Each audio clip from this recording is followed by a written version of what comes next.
Edward, a name etched into the annals of English history. A king, a warrior, a ruler who left his mark on a nation. Born into a time of both great promise and perilous uncertainty, Edward's life was interwoven with the very fabric of England's destiny. From the outset, his path was one of privilege and responsibility, his destiny entwined with the weighty mantle of kingship. Yet every monarch is but a man, and behind the crown lay a complex figure shaped by the forces of his time. Edward's early years were a crucible, forging within him the resolve and cunning that would define his reign. He was a witness to the intricacies of power, the delicate balance of diplomacy and might. These formative experiences instilled in him a profound understanding of the burden and the potential of leadership. It was within this tumultuous arena that Edward's character was tempered, preparing him for the challenges that lay ahead. But more than just a product of his environment, Edward possessed an innate strength of will, a determination that would see him through trials and tribulations. It was this inner fortitude, coupled with a keen intellect, which allowed him to navigate the treacherous currents of his age. Edward was a man of action, but also a shrewd strategist, capable of both bold pronouncements and calculated maneuvers. His story, like those of all great rulers, is not just a dry recitation of dates and battles, but a vibrant tapestry woven with threads of ambition, conflict, and the enduring struggle to forge a legacy that would outlive him.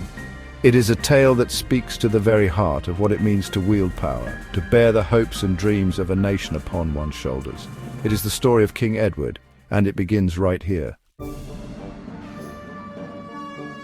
The moment of coronation is heavy with tradition, a symbolic transfer of power echoing through centuries. For Edward, this moment arrived like a tide, sweeping him up in its inevitability.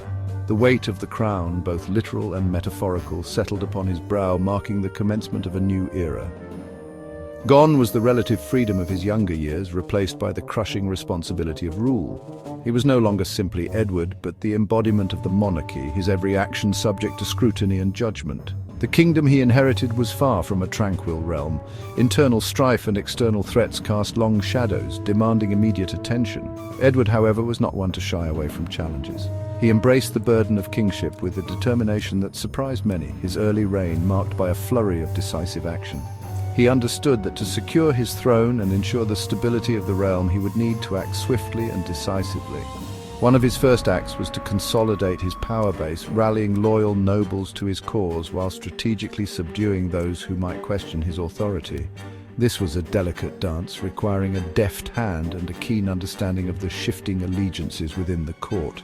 Edward, however, proved himself adept at the Game of Thrones, carefully cultivating alliances and outmaneuvering his opponents. He understood that true power stemmed not just from brute force, but from the consent of the governed. Thus he embarked on royal progresses throughout the kingdom, making himself visible to the common folk, listening to their grievances and demonstrating that he was a king who cared for all his subjects. These acts, though seemingly simple, went a long way in solidifying his image as a just and compassionate ruler. The stage was set for a reign that promised to be anything but ordinary. The early years of Edward's reign were a whirlwind of activity as he sought to strengthen the kingdom's defences and secure its borders. He understood that a nation perpetually on the back foot could never truly prosper.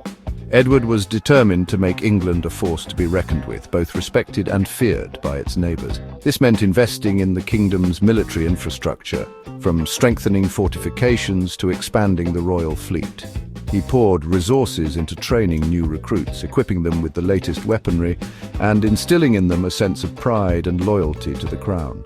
Gone were the days of hastily assembled levies. Edward envisioned a professional standing army, ready to answer his call at a moment's notice.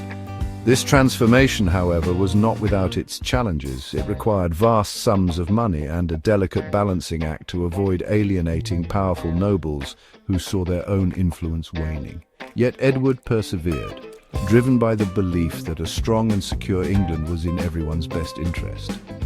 He knew that peace could only be achieved through strength, and he was willing to make the tough decisions necessary to achieve that goal.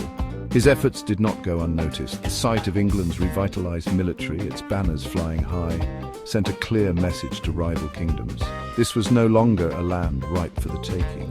Edward's efforts were not limited to military might. He recognized the importance of diplomacy in navigating the treacherous waters of international relations.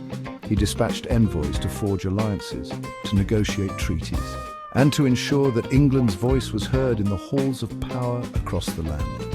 Through a combination of shrewd diplomacy and military preparedness, Edward succeeded in creating a more stable and secure kingdom, laying the groundwork for a period of peace and prosperity.